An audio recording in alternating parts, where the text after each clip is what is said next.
preman. Atau yang kedua, jangan-jangan nanti polisi tertuduh yang punya kerjaan juga ini polisi gitu. Mengapa untuk masker dan sebagainya. Maka polisi harus mengangkat wibawanya di dalam Jakarta Selatan ini untuk menegakkan bahwa dia menolak atas perintah-perintah model-model seperti kayak gitu. Itu harus dilakukan. Tapi kita jangan hiruk pikuk terus dengan persoalan-persoalan ini karena ini kan tahu lah, ini kan orang-orang suruhan, orang bayaran. Terjadi juga beberapa kali di depan gedung MPR pada saat mulai pilpres itu. Kan itu mungkin sebenarnya sama gitu. Tapi yang penting untung kita tidak terpancing. Bayangkan kemarin ada beberapa tokoh juga yang kalau dia mengundang anak buahnya, ini kan terjadi ribut kan lebih gawat lagi. Nah, tetapi ini kan tidak pernah terevaluasi dari si pemerintah, yang perintah ini. Kita ini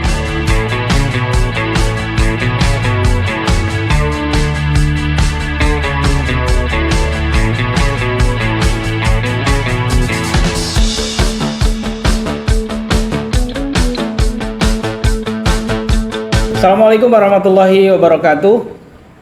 Para pemirsa, teman-teman semua, seperti yang kita ketahui, kabar hari ini aparat kepolisian khususnya Polda telah menangkap 5 orang yang kemudian orang inilah yang kemudian kemarin melakukan tindakan premanisme dalam acara Forum Tanah Air Diaspora di salah satu hotel di Kemang.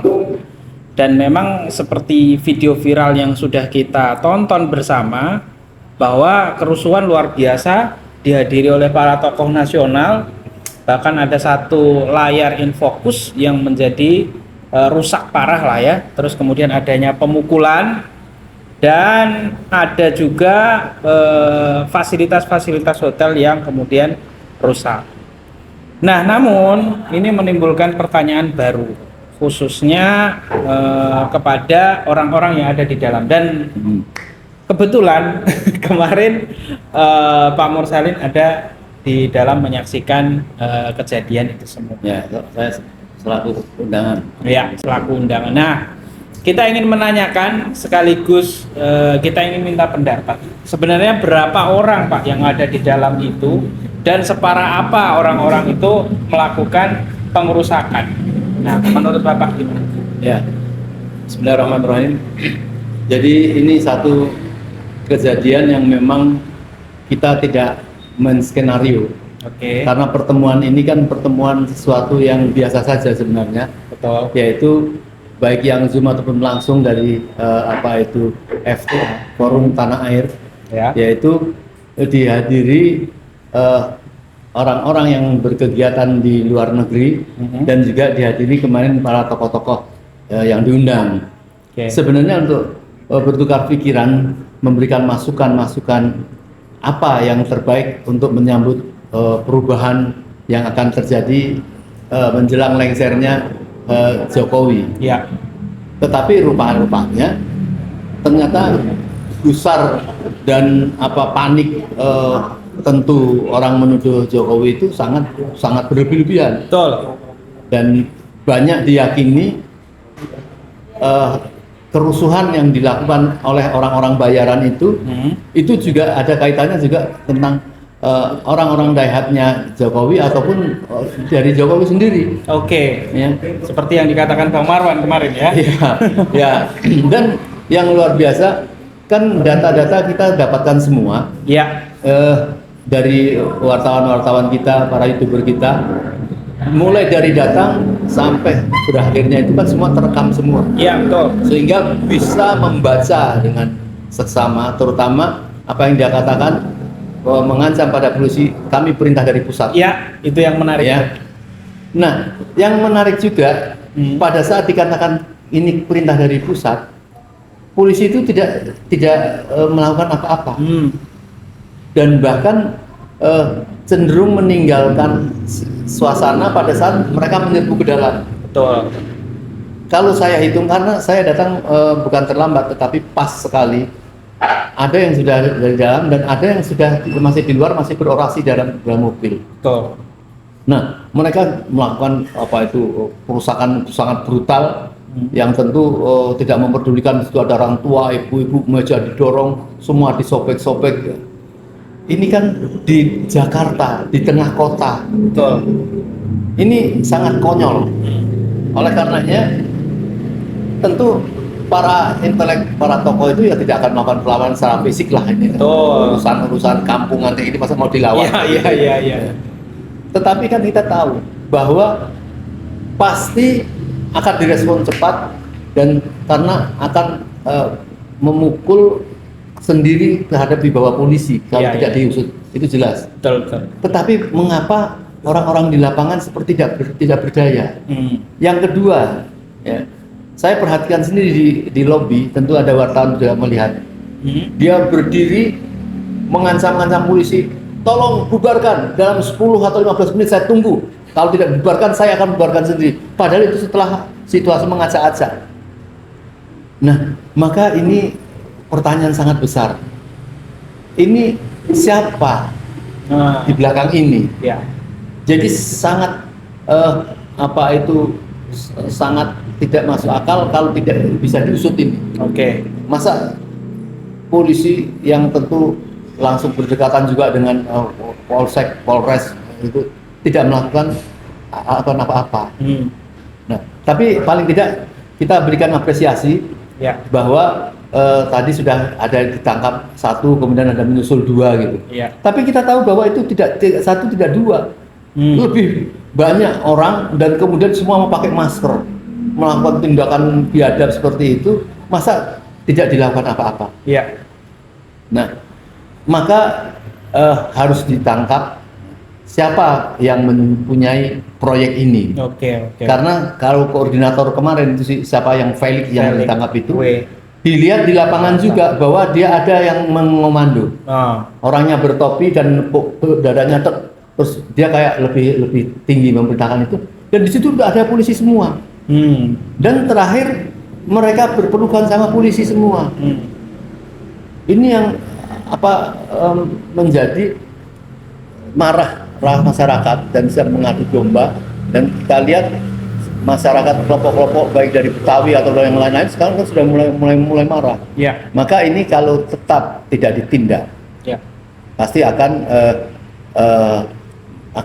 terjadi sesuatu yang lebih gawat. Nah, cuma masalahnya yang harus kita hitung, jangan-jangan yang memerintahkan untuk melakukan ini juga kepengen supaya terjadi huru-hara. Ini yang yang harus kita timbang. Kita waspadai ya. Nah, karena ini kan menjelang untuk penggantian presiden, menjelang untuk lengsernya, jangan-jangan punya masuk tertentu. Itu Mas Arif. Yang menarik tadi dari pernyataannya Pak Mursalin, kebetulan ya kita lihat di dalam video itu bagaimana si Felix FWL itu marah-marah. Dia satu-satunya orang yang dari awal membuka masker. Tapi yang menarik tadi pesan dari Pak Mursalin ya, sebenarnya dia kan korlap saja. Nah, ada 5 orang yang diperiksa dan 2 orang ditetapkan sebagai tersangka. 5 orang, 3 ini masih di ini ya. Kalau kita lihat dari pernyataannya Pak Mursalin tadi itu bahkan mungkin puluhan ya Pak ya, hanya 5. Dan itu sampai sekarang belum ada keterangan lagi dari pihak aparat ya. Walaupun media ada yang bilang 10, ada yang bilang 5, tapi itu lebih banyak dari itu. Poin penting yang kedua yang tadi disampaikan, ada orang bertopi. Nah, ini kalau dari kacamata Pak Mus, kenapa orang bertopi begitu kuat sehingga di hadapan aparat saja aparat dibentak dia nggak bergeming. Jadi memang yang bertopi itu kayak sangat wibawa sekali di hadapan para pendemo itu, dan dia sangat arogan sekali melewati polisi-polisi itu kayak nggak peduli gitu loh. Nah, jadi kalau polisi tidak melakukan tindakan lebih tuntas, maka polisi yang akan tercoreng. Bahwa polisi itu atasannya bukan polisi, yaitu preman. Atau yang kedua, jangan-jangan nanti polisi tertuduh yang punya kerjaan juga ini polisi gitu. Mengapa tutup masker dan sebagainya. Maka polisi harus mengangkat wibawanya di dalam Jakarta Selatan ini untuk menegakkan bahwa dia nolak atas perintah-perintah model-model seperti kayak gitu. Itu harus dilakukan. Tapi kita jangan hiruk pikuk terus dengan persoalan-persoalan ini karena ini kan tahulah, ini kan orang-orang suruhan, orang bayaran. Terjadi juga beberapa kali di depan gedung MPR pada saat mulai pilpres itu, kan itu mungkin sebenarnya sama gitu. Tapi yang penting, untung kita tidak terpancing. Bayangkan kemarin ada beberapa tokoh juga yang kalau dia mengundang anak buahnya, ini kan terjadi ribut kan lebih gawat lagi. Nah, tetapi ini kan tidak pernah terevaluasi dari si pemerintah yang perintah ini. Kita ini diperintah oleh orang jahat. Betul. Kita ini diperintah oleh penguasa penjajah yang kejahatannya itu melebihi binatang ini.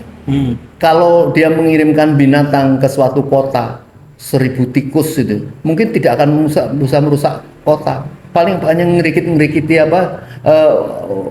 bantal-bantal, kursi-kursi dikritik. Tapi ini yang rusak itu adalah hati, yang rusak adalah jiwa manusia, yang merusak adalah kecurangan, yang merusak adalah kemudian timbulnya ada nepotisme, timbulnya ada korupsi. Ini karena punya penguasa yang seperti ini. Jadi memerintahkan arogansi seperti itu dianggap suatu perbuatan biasa. Apakah akan diterus-teruskan seperti ini? Betul. Maka ini harus ditindak tuntas supaya tidak terulang pada pemerintahan yang akan datang, dan supaya sekarang terjadi perbedaan. Mengapa sekarang ada, yang akan datang tidak ada? Betul. Sekarang ada karena masih dipimpin oleh penguasa yang jahat, yang memang perilakunya seperti itu. Yang kemarin mau menurunkan pasukan berani mati juga tidak terjadi gitu loh. Jadi jangan sampai yang akan datang itu terulang seperti ini, karena nanti sudah kita bisa lihat bahwa rakyat sedang menuntut untuk penuntutan, walaupun dia bisa dilengsarkan sebelum masa habisnya atau telah nanti bisa dilengsarkan setelah masa habisnya, tapi tuntutan hukum, tuntutan jerat penjara itu tetap harus dilakukan. Betul. Jadi kalau dia merintahkan seperti itu, tidak akan rakyat itu takut. Rakyat ini sedang menyambut dengan gembira, apalagi juga teman-teman dari luar negeri turut mengadakan acara yang diaspora itu karena menyambut untuk gembira bagi rakyat untuk segera terjadi perubahan yang berarti. Ya, jadi perlu diketahui juga mungkin tambahan ya, bahwa forum kemarin itu bukan forum nasional ya, jadi forum internasional. Dan itu mencoreng nama baik bangsa kita ya, karena kita kan terkenal sopan santun, ramah, kemudian kita juga adabnya tinggi, termasuk agamanya juga tinggi. Tapi dengan adanya premanisme kemarin itu semuanya tercoreng. Dan tadi menurut Pak Mursalim tadi bahwa ya ini bukan sebatas hal yang biasa, tapi ini atasan tanggung jawab presiden pada akhirnya kan. Dan tadi berikutnya ya bahwa presiden ini ketika bertanggung jawab maka mau lengser sebelum tanggal 20 atau pas lengser tanggal 20 tetap harus diadili. Nah, ini pertanyaan masyarakatnya, apa yang harus dilakukan masyarakat Pak untuk mengadili Pak Presiden ini Pak? Pertama tentu sudah banyak yang merinci kebohongan, kejahatan, apa itu nepotisme, pelanggaran konstitusi, penjajahan, penindasan terhadap rakyat, terhadap tanah-tanah rakyat. Ini tidak mungkin akan hilang. Pada saat berapa bulan atau setahun yang lalu pun masyarakat sudah mengira bahwa kejahatan ini pasti tidak akan hilang. Walaupun sekarang tidak bisa melawan, suatu saat pasti akan kebongkar. Nah, keadaan sekarang rakyat ini dalam keadaan menyatu dan pasti akan terbongkar. Sehingga kita curiga juga, mengapa dijadikan kemarin itu ada serbuan-serbuan seperti itu. Saya yakin mereka melihat tokoh-tokoh yang hadir ini bukan tokoh-tokoh biasa, tokoh-tokoh yang biasa melakukan perlawanan di oposisi lah ya. Terutama tokoh-tokoh yang melawan penindasan melalui PSN, yaitu Bapak Said Didu. Betul. Ada Bapak Sunarko. Betul. Mungkin mereka merekam bahwa itu ada seperti itu supaya jangan terjadi pengungkapan persoalan-persoalan itu lagi. Maka itu yang mereka mendapat order mungkin ya, copoti spanduk-spanduk sehingga wartawan tidak bisa merekam ini acara apa ya. Jadi semua tidak ada yang tertinggal satupun spanduk gitu ya.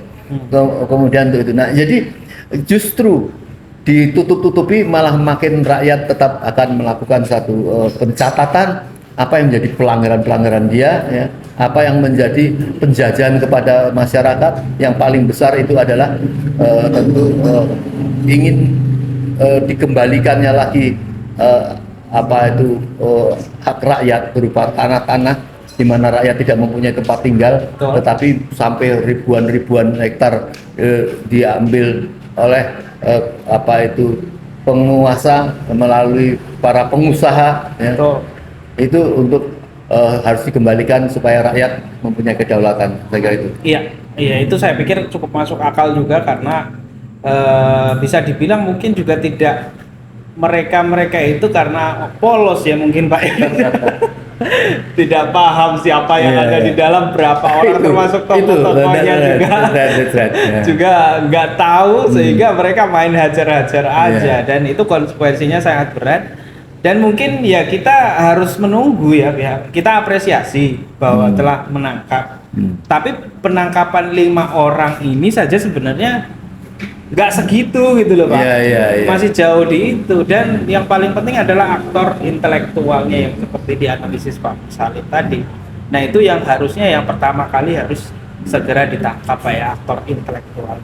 Nah berikutnya mungkin, jadi begini Pak, kalau kita lihat ini kan kasus yang saya lihat ya, kalau di dalam hotel penyerangan kepada oposisi ini baru pertama kali kalau yang sejauh ini yang saya lihat ya, di era sekarang ini. Dan kemudian menurut analisis para tokoh yang ada di dalam kemarin konferensi pers kan ujungnya ini tanggung jawabnya Pak Jokowi, menambah bebannya pemerintahannya Pak Jokowi. Di sisi lain, nah ini kita lihat juga para aktivis sudah mulai mengajukan gugatan kepada Presiden. Ada nggak Pak harapan untuk masyarakat yang lain di berbagai daerah? Karena yang kita lihat nih aktivis yang kenceng nih di Jakarta aja nih. Yang lain-lain tuh ya ada, cuman nggak sekenceng Jakarta. Ini mungkin ada yang mau. Saya ingin menyampaikan kepada kita semua di seluruh Indonesia, rebutlah kemerdekaan saat ini dilakukan oleh kita semua. Ini pesta rakyat dan kemenangan rakyat. Bukan berarti kami yang di Jakarta ini seolah mempunyai kesempatan untuk melakukan itu. Semua bisa mempunyai kesempatan itu. Ya. Bagus kalau bisa melakukan sebelum lengser itu. Kemarin saya katakan dia lengser pada tanggal 20 sama dilengserkan tanggal 19 itu sangat berbeda. Artinya dia dilengserkan sebelum masa selesai presiden karena melakukan suatu pelanggaran. Nah maka kita semua harus melakukan tuntutan-tuntutan. Saya yakin tentu banyak masalah-masalah yang akan dituntut. Apakah itu masalah fufu-fafa ataukah masalah apa itu nepotisme, masalah korupsi, masalah kebohongan dia. Itu saya yakin pasti akan ada itu. Nah cuma akan lebih baik kalau dilakukan sebelum tanggal 20 ini. Awal bulan 1 Oktober ini sampai tanggal 10 itu harus dilakukan tuntutan-tuntutan baik secara informal atau formal. Formal itu artinya gugatan ke pengadilan. Kita tes apakah lembaga pengadilan mau memproses kehendak rakyat ini. Ya. Kalau dia mau, kemungkinan dia sudah merasa aman, tidak ada presiden jahat yang selalu menekan dan memfitnah. Tapi kalau tidak mau, wah ini bahaya ini. Tidak mau berarti memang sudah menjadi inlander semua, sudah menjadi pola kerja negara pekerja-pekerja yang sangat terjajah itu. Nah kita berharap ini harus dilakukan bersama demi menyelamatkan negeri kita ke yang akan datang. Jadi itu Mas Ari. Ngomong-ngomong soal banyak kasusnya Pak Jokowi ya, terakhir soal kasus Fufu-Fafa kemarin juga ada yang membela Pak, justru melaporkan Pak Roy Suryo dari Gerakan Bawah Tanah Jokowi Pak.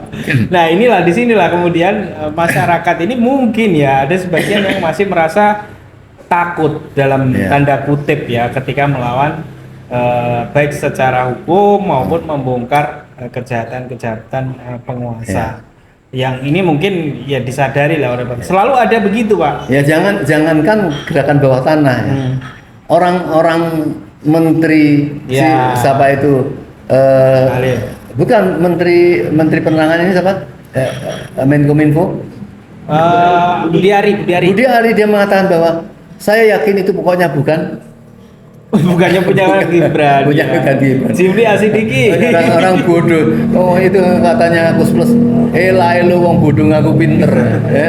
Dia kemudian ada Sylvester dan sebagainya pembela mati. Dan yang anehnya itu ada Jimli. Ya. Iya. Orang yang sebenarnya dia dihormati banyak rakyat ya. Tapi mencampakkan dirinya dalam kehinaan karena kelakuannya sendiri. Ya. Sehingga siapapun bisa menghinakan bagaimana meminta supaya rakyat melupakan, memaafkan. Loh dia itu orang hukum gitu loh. Betul. Apakah orang yang melakukan tindakan hukum sudah salah itu kemudian dimaafkan? Ya maafkan boleh. Tapi artinya proses hukum itu kan tetap harus dilakukan. Betul. Nah, maka rakyat ini kan jijik ya melihat calon pemimpin yang dikhawatirkan bahkan kalau kemudian presidennya berhalangan karena sakit, apakah dia akan menggantikan presiden? Betul. Bukan karena benci atau tidak benci, ya, tetapi memang sudah ketahuan makhluk jahat, ya, yang sudah ketahuan bapaknya juga seperti itu. Ya. Nah, inilah yang sedang dicarikan oleh pakar-pakar hukum, bagaimana supaya tidak hiruk pikuk setelah pelantikan, justru sebelum pelantikan bagaimana dia harus dibatalkan. Oke. Bukan karena like and dislike, tetapi karena betul-betul pelanggaran diingatkan kembali tentang Undang-Undang 90 MK itu. Iya. Terjadi satu penipuan-penipuan. Nah inilah yang harus kita berjibaku ya untuk melakukan kebersihan ini. Dan tentunya kita akan lihat Prabowo Subianto, tentu dia punya hak untuk menyambut tentang keadaan yang akan datang. Ya. Jangan mendiamkan seperti ini karena ini akan meringankan dia. Sebagaimana kemudian Gerindra sudah meminta untuk tidak melanjutkan menandatangani ekspor bukan pasir ya sentimen ini. Ini kan akal-akalan bulus itu. Ya. Nah, jangan sampai Gerindra meminta seperti itu bukan karena itu melampaui kewenangannya, tetapi karena dia ingin memberikan selanjutnya ekspor itu kepada keluarganya Prabowo. Betul. Yaitu Hasyim Hadi Kusumo. Itu jangan sampai terjadi ya. Jadi ini pokoknya bersih, harus ditata ulang secara berkeadilan, keamanan. Kan itu kan tidak aman itu. Pulau-pulau dihilangin untuk membuat tambahan negara lain lagi lebih menjorok ke sini. Ya, itu kan sudah sejak puluhan tahun kita tahu bahwa pembuatan pulau-pulau dari Singapura menjorok lebih luas dengan menggunakan tanah di Indonesia. Betul. Nah ini jangan sampai para pengusaha tergiur untuk melakukan ini, kecuali tentu dengan kajian yang menjadi strategi untuk kepentingan nasional dan lain sebagainya. Oke. Baik, terakhir mungkin himbauan nih Pak kepada para tokoh ya, dengan adanya yang kemarin, apakah takut untuk bersuara atau seperti apa, dan kemudian bagi masyarakat yang melihat kejadian kemarin dan dengan banyaknya orang-orang, bukan banyaknya ya, yang ada oknum-oknum pendukung rezim pada hari ini, himbauannya seperti apa? Ya, jadi kemarin sudah saya sempat sampaikan bahwa ini kesempatan rakyat untuk meraih pahala, meraih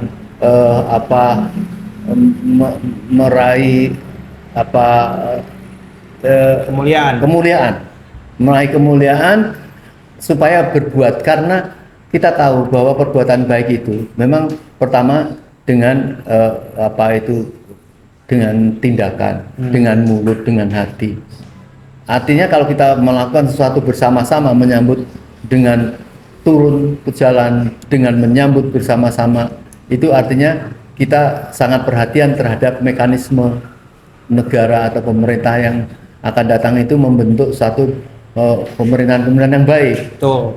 Tentu diawali dari siapa yang menjadi menteri-menteri yang baik. Kalau sudah jelas menteri-menteri terdahulu itu adalah orang-orang yang brengsek, yang rakyat marah, kok dipakai lagi, dipasang lagi. Ini rakyat harus peduli. Ya. Jadi supaya Bapak Presiden itu berhati-hati menaruh menteri ya, yang bakal akan menjadi berat bagi beliau sendiri. Betul. Jadi saya mengimbau sekali lagi, hanya dalam beberapa hari ini marilah kita bersama-sama mengawal korban terhadap pemimpin baru ini, yaitu dengan berharap menjadi sesuatu yang baik. Dan yang kedua, berlanjut, tadi ada sidang MK Ya. untuk mengkoreksi, katanya di daerah-daerah banyak sekali calon-calon yang tidak memenuhi aspirasi rakyat. Kita tidak tahu apakah MK akan mengeluarkan keputusan yang berani lagi seperti Agustus kemarin ini, sampai kemudian rakyat tidak menyambut karena ada orang pilihan mereka yang dianggap tidak tersalurkan aspirasi. Jadi ini jangan sampai kemudian nanti keinginan pemerintah tidak legitimasi terhadap pilkada-pilkada ini. Bayangkan kalau di daerah-daerah tidak, apalagi cuma ada satu calon yang sudah ditanamkan, disitir, jadi boneka, kemudian mereka golput sampai lebih 50%. Ini kan berarti menjadi satu kegagalan. Maka ini harus diperhatikan. Ya, kita harap bahwa MK berani memutuskan dengan tanda-tanda bahwa MK sekarang masa bergembira, tidak ada yang menekan-nekan lagi. Semoga ini ya, tapi kan kita tidak tahu ke depannya bagi MK. Saya kira itu. Oke, baik. Terima kasih teman-teman yang sudah menonton. Mudah-mudahan bermanfaat dan ini mengedukasi masyarakat. Wassalamualaikum warahmatullahi wabarakatuh. Waalaikumsalam.